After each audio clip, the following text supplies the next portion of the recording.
I've been fortunate that I've been a real estate investor for almost 17 years, and like a lot of people, I started off in a single family arena.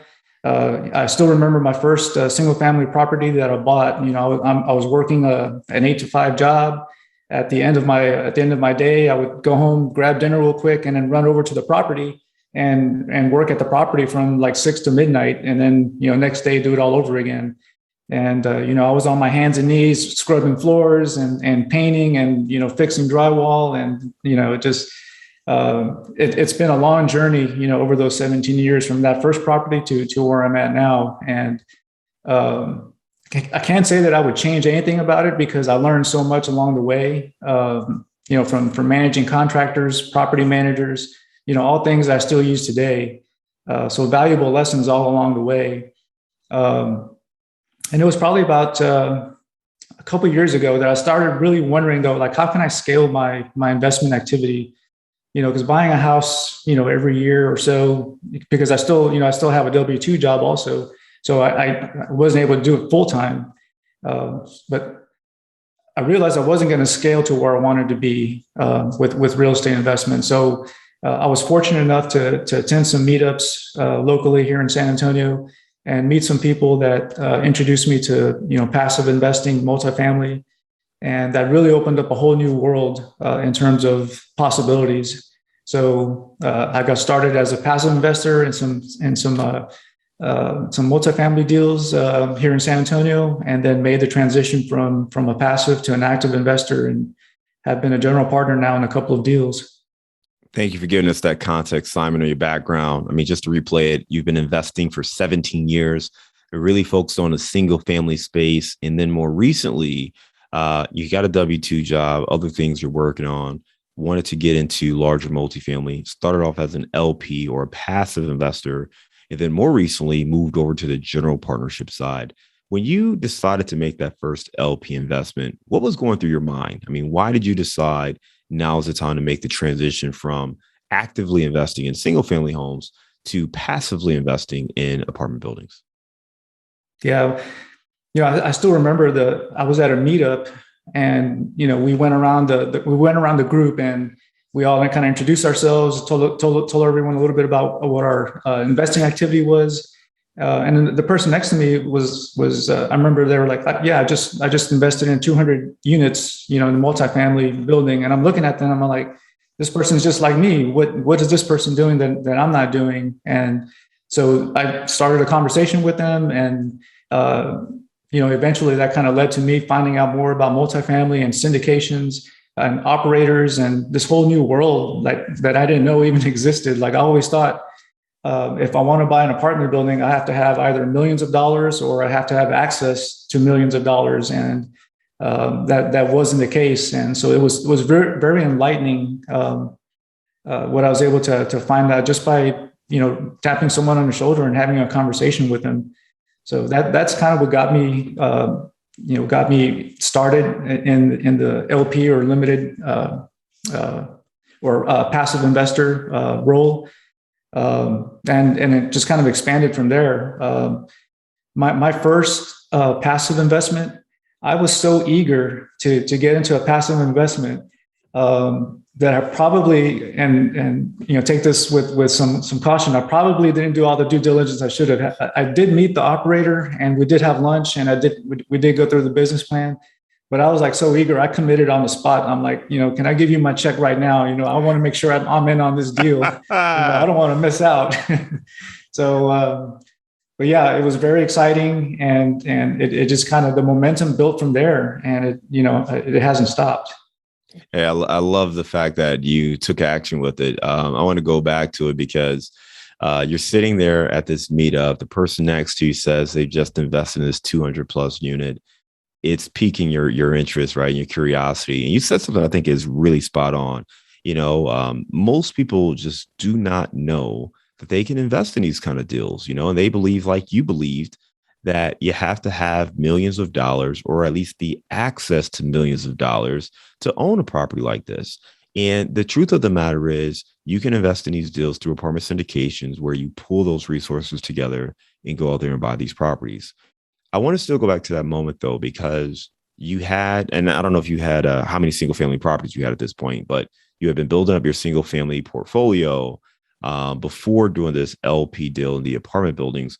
What were you hoping to solve? I mean, what were you hoping to achieve by investing as an LP that you were missing with your single family portfolio? In one word, it's probably scale. Like I couldn't figure out how to scale single family homes to the point where, you know, my goal is not necessarily to retire early. It's not to, it's not definitely to be rich, but it is to build wealth, and it is to,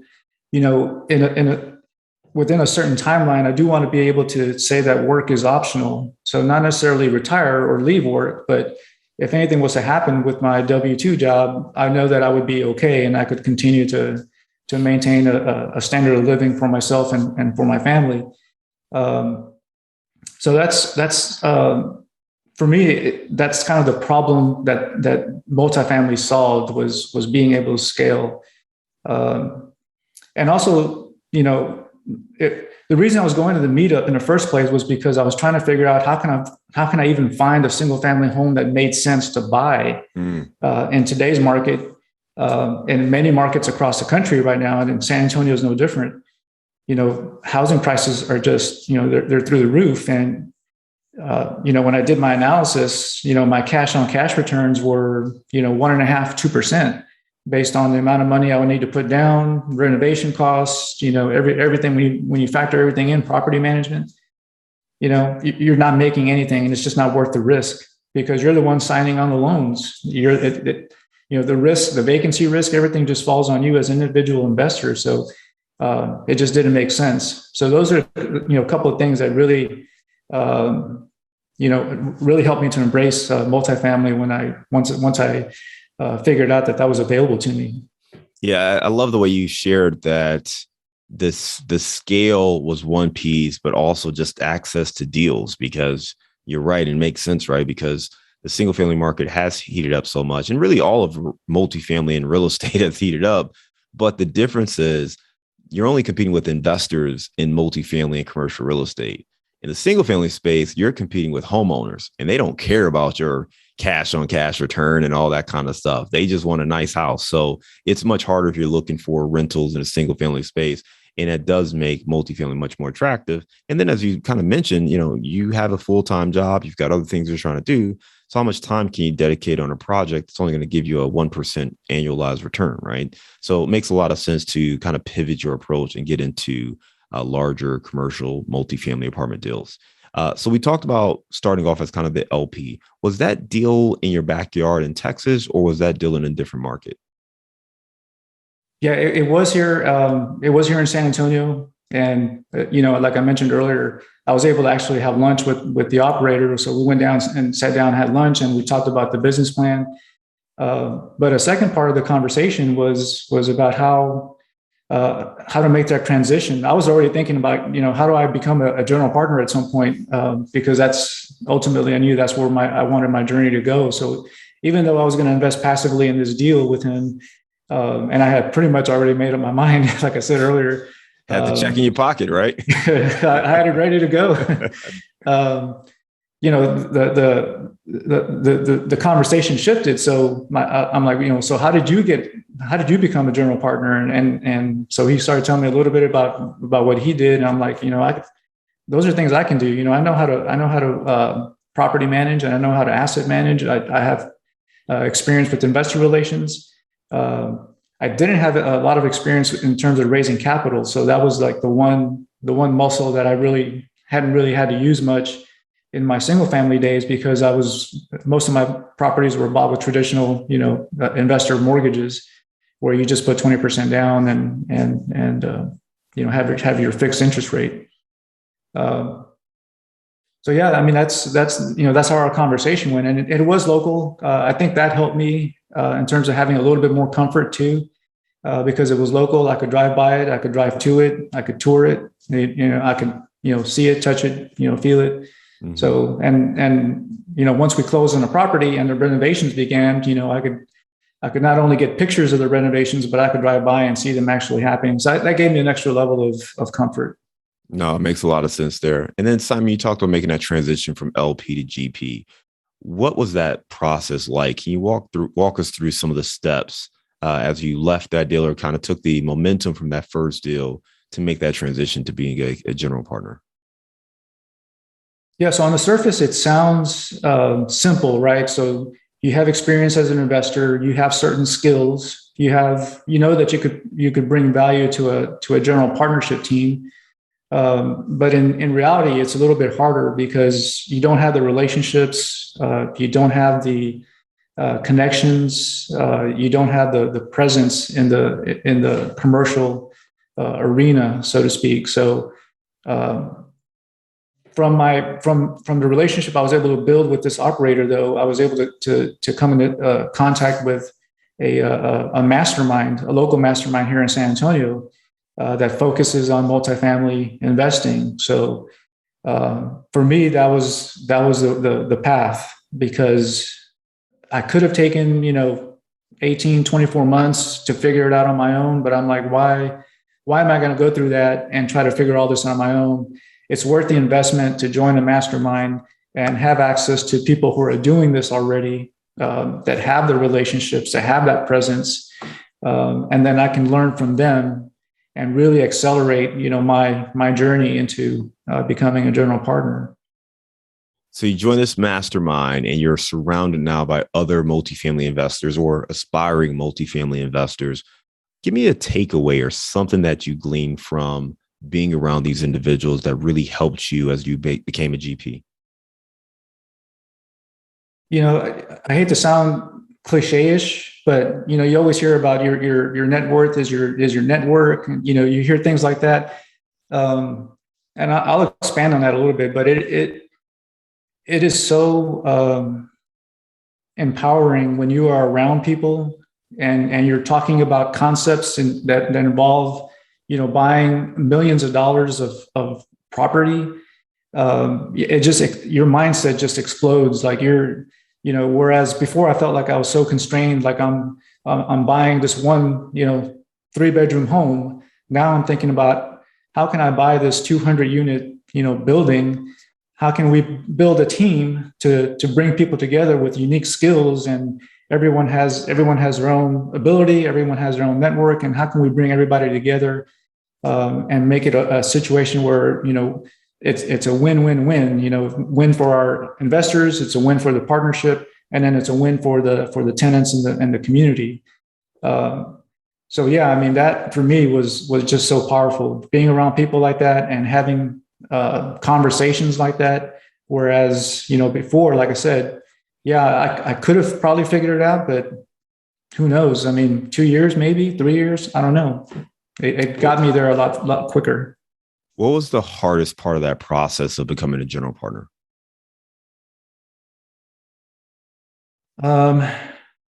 It really was a steep learning curve. So I really, despite having, at the time, 15, 16 years of real estate investment experience, commercial is still a whole new animal. And there was just so much more to learn. Commercial properties aren't priced like residential properties.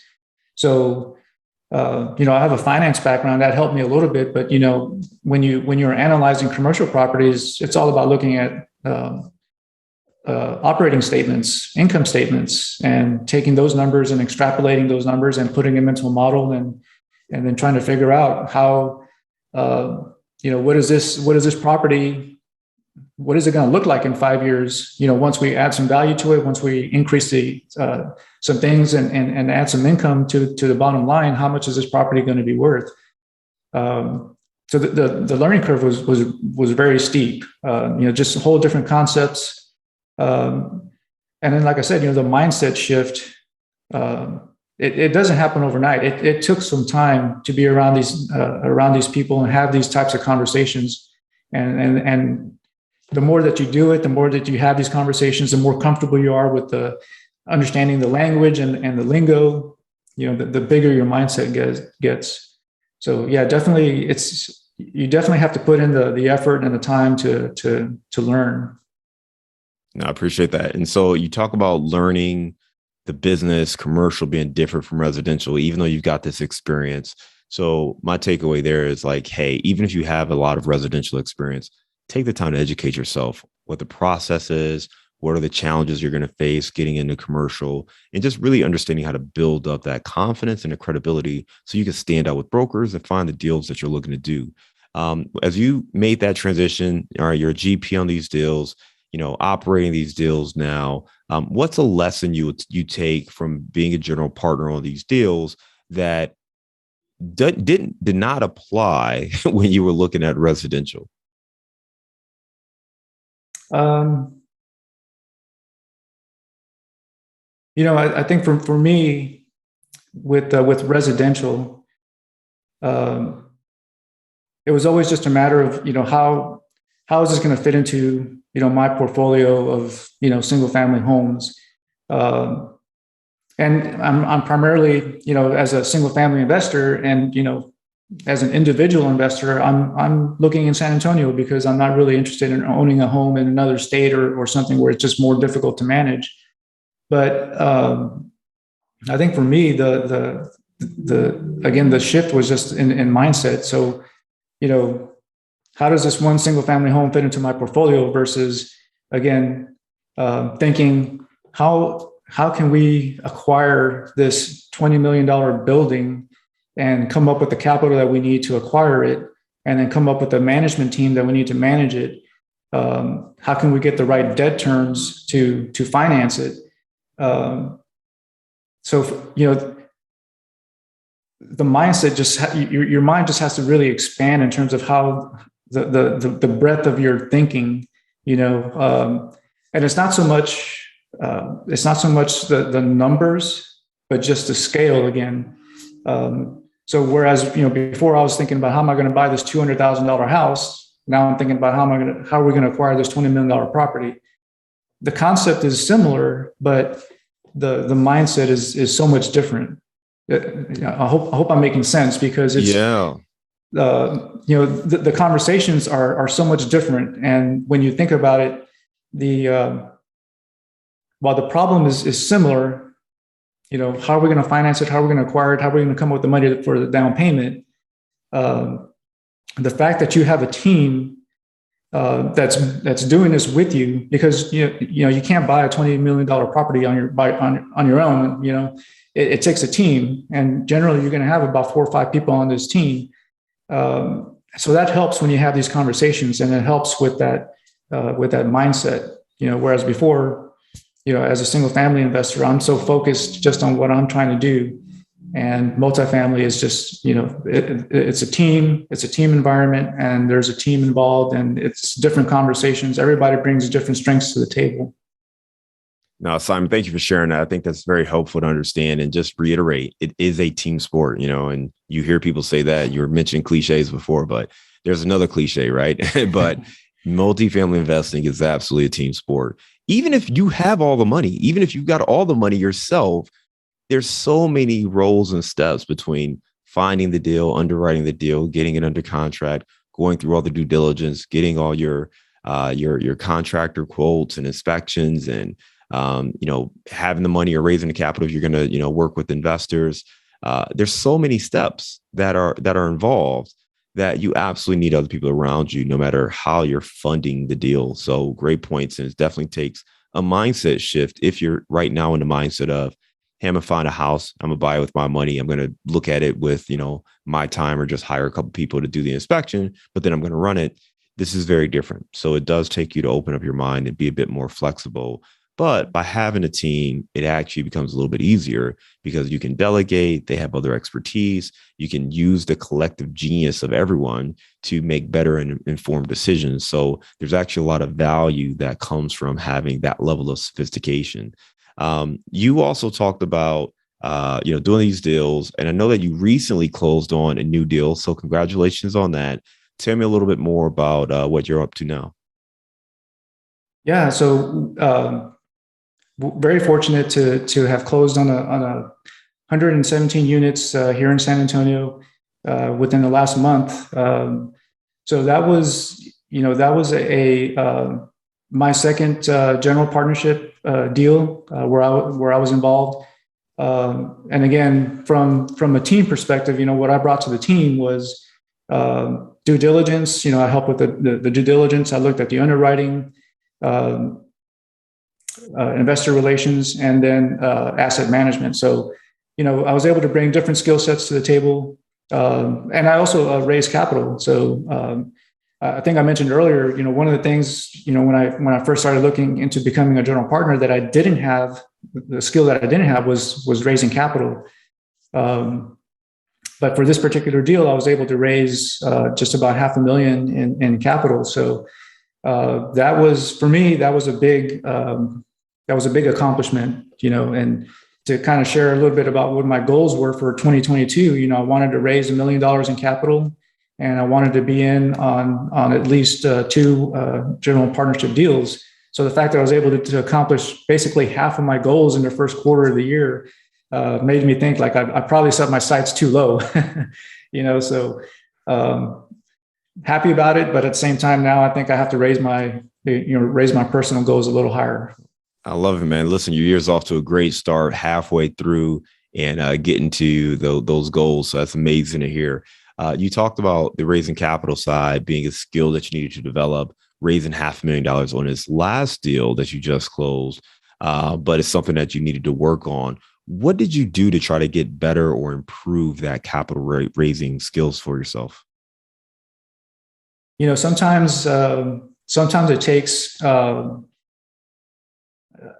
I guess to put it bluntly, sometimes it takes failing at something in order for you to really focus on it. So last year in October, I was brought on as a general partner in another deal and one of my duties was to help raise capital along with due diligence and underwriting and all the other skills that I can bring to the table.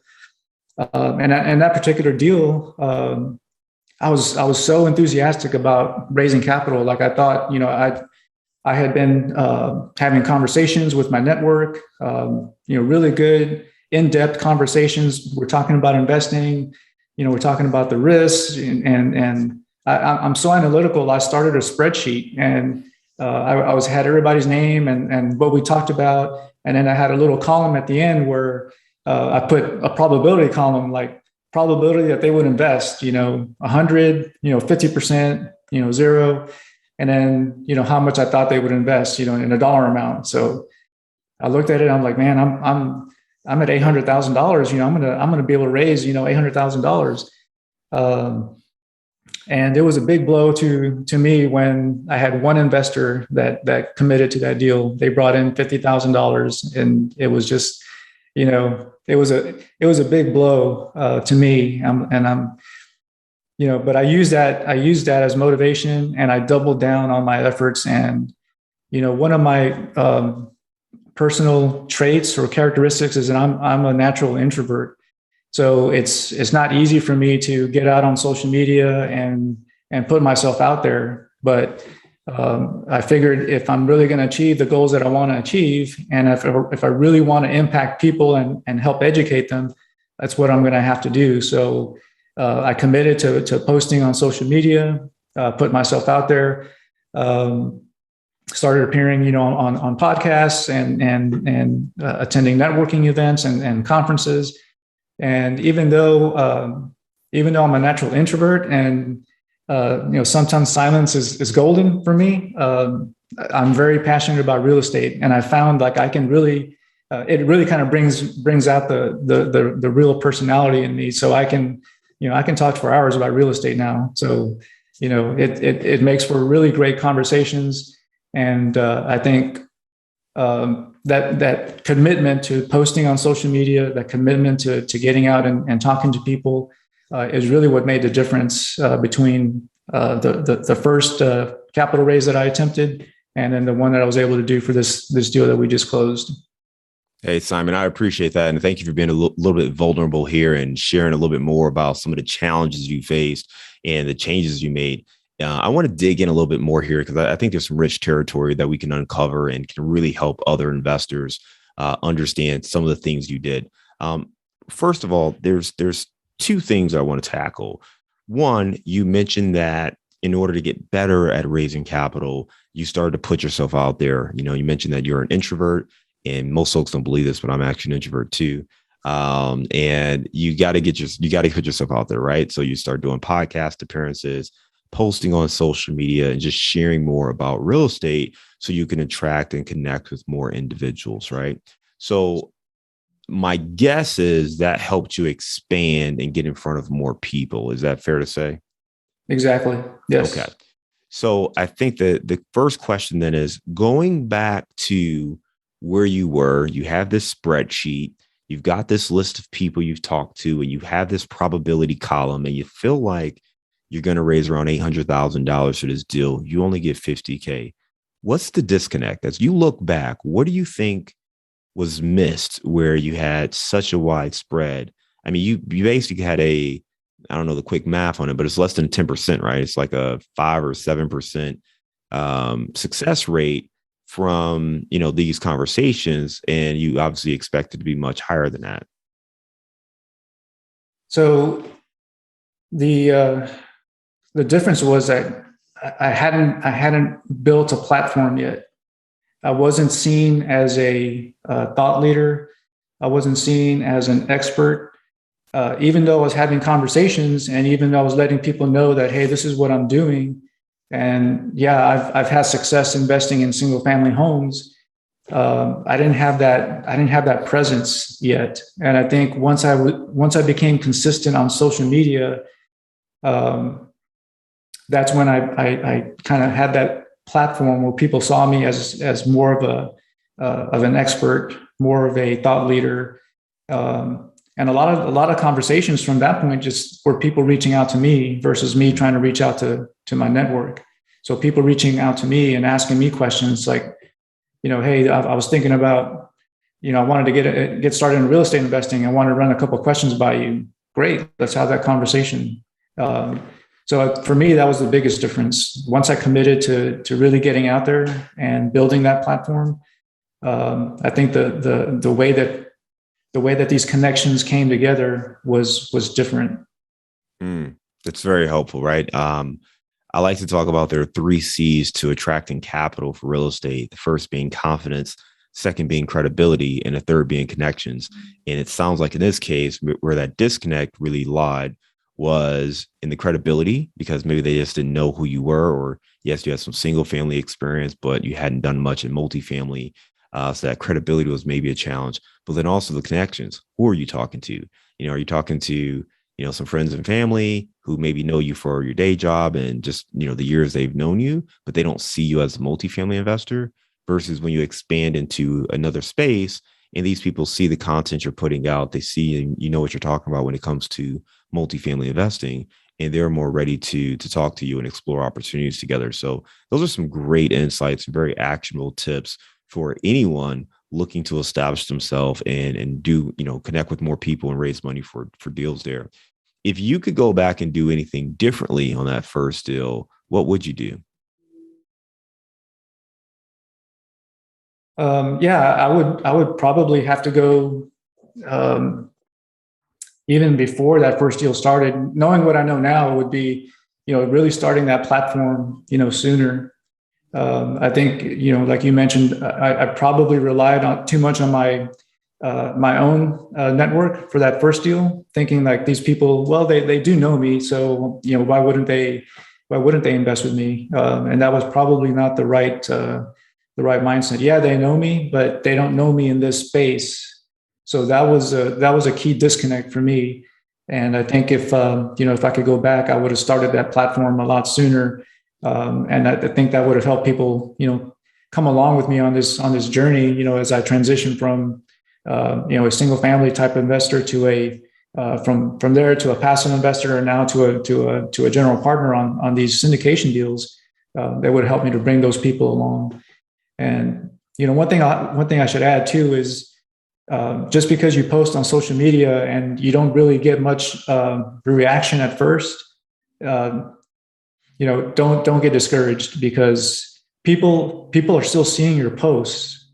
So I love it when I go out and I see people I know and they recognize me from LinkedIn, and they're like, hey, I see your post on real estate all the time. Hey, I wanted to ask you a few questions about that. And then we have that conversation. So you never know who's actually reading your posts and engaging with you.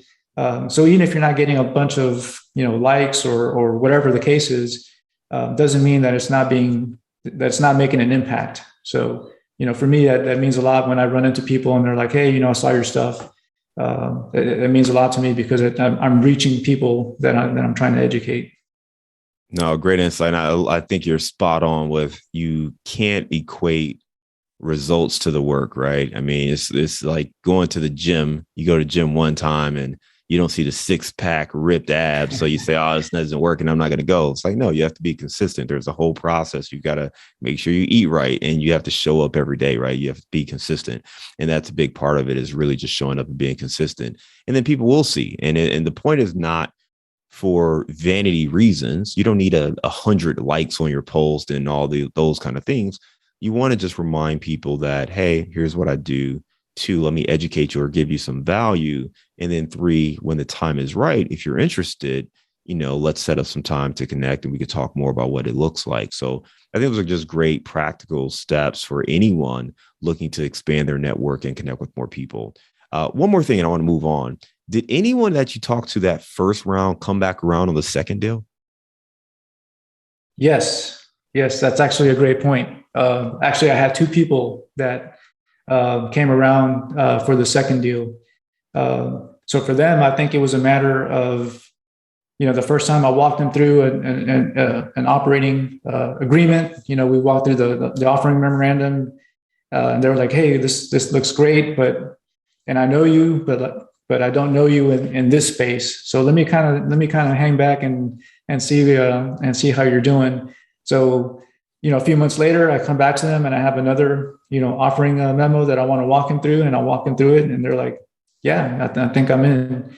And so that there was 2 people that originally told me no, but came in on the second deal and invested with me on the second deal. Yeah, I think the lesson there is be consistent and keep showing up. And this is not a sales pitch type situation. I mean, you're providing an opportunity for people, and they have to be comfortable and ready for that. And I mean, honestly, this is a pretty big step. I mean, we're talking about, I imagine the investment was what, 50K, 100K or something like that, right? Yeah, minimum 50K. Yeah.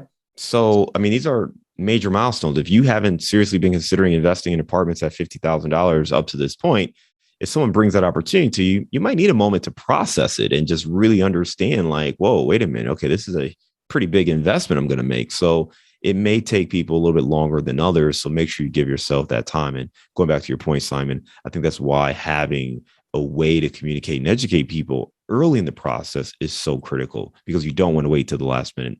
Hey, Simon, great insights right there. I want to move on to our round of insights. Simon, give me a failure or an apparent failure that sets you up for later success. There's so many things that I can talk about from single family times. I mentioned earlier my very first property. I was on the ground, literally on my hands and knees, refinishing floors. And if I could take away anything from that, is value your time. And I wish I had known this back then. It would have been so worth it to pay someone to come in and do the work. Because I was missing out on family time. I was missing out on putting my son to bed, all these things.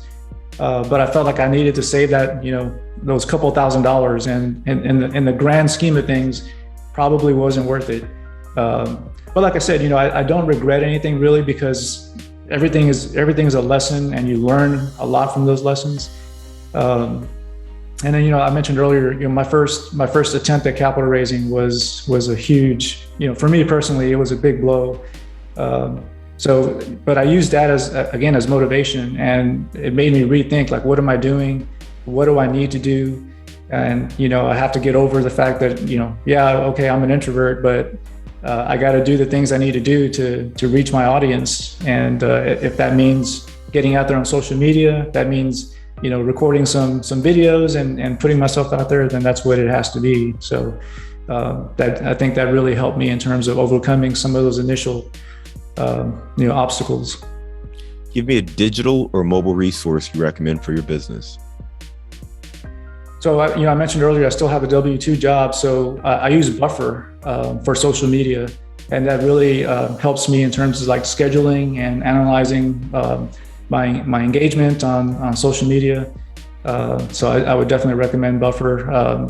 And it helps me also to plan ahead. So, Saturdays and Sundays, I use those days to think about what I'm going to post for the following week. And then I can use Buffer to help schedule those posts, so I'm not doing it manually. Give me the book you've recommended or gifted the most in the last year. There's a book called Essentialism by George McEwen. I believe I'm getting his name right. But great book for someone like myself who's has a W-2 job and is also focused on building, this multifamily business. It really helps in terms of focusing on the things that are important and how you can say no to all the things that aren't going to move the needle for you. So, great book. Highly recommend. All right. Essentialism. Give me a daily habit that helps you stay focused on your goals. Yeah. Getting up early. I wake up at 4:30 in the morning. I hit the gym by 5 in the morning. I get my gym time. I get my run in. I get a swim in on certain days. And by 6:30, I'm done. I'm exhausted, but I have that clarity of mind to really attack the rest of the day.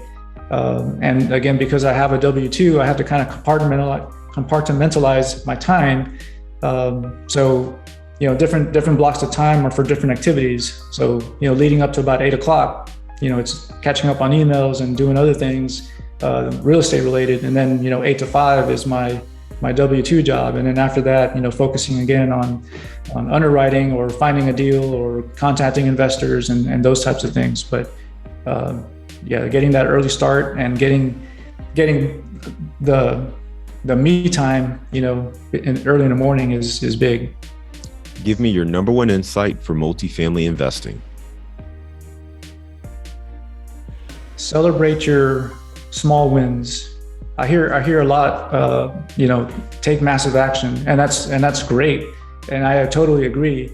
But when you look back, massive action is built on all the small actions. So, if you're doing one post a day on social media, 3 months from now, you're going to look back and you're going to be like, wow, look at all this content that I've put out on social media over this time. And it doesn't seem like a lot, as you're doing it, but you really need to take the time to step back and look at all the small wins that will equal, big wins in the end. And I was very bad about it in the beginning. But I've had some good mentors that told me, hey, you got to step back and you really got to celebrate the small wins, because there's times in this business when you feel like there's nothing happening, and that's not the case. There's always, as long as you're being consistent with your activity and your action, there's always something happening. So step back and enjoy and celebrate. Great stuff, Simon. All right, you are in San Antonio. Give me your favorite place to grab a bite to eat. So San Antonio, obviously known for Mexican food. There's a place here called the Paloma Blanca, which means the white butterfly. But excellent Mexican food. If you're ever in San Antonio, let me know. We'll go have dinner. Paloma Blanca, great Mexican food. All right, sounds good. Listen, Simon, you gave us a lot of great information. You talked about building up your single family portfolio, making the transition from single family to limited partner role in multifamily, and then going from LP to GP on these deals, and some of the challenges you faced and had to overcome, particularly with raising capital. So great information there, very actionable tips I think many of our listeners can take and use for themselves in their own investing. For anyone that wants to reach out to Simon, you can check him at his website, SAS Texas Capital.com. That's SAS Texas Capital.com. Simon, I want to thank you again for coming on the show. We look forward to staying in touch. Hope you have a great day. Thank you, John. Appreciate it.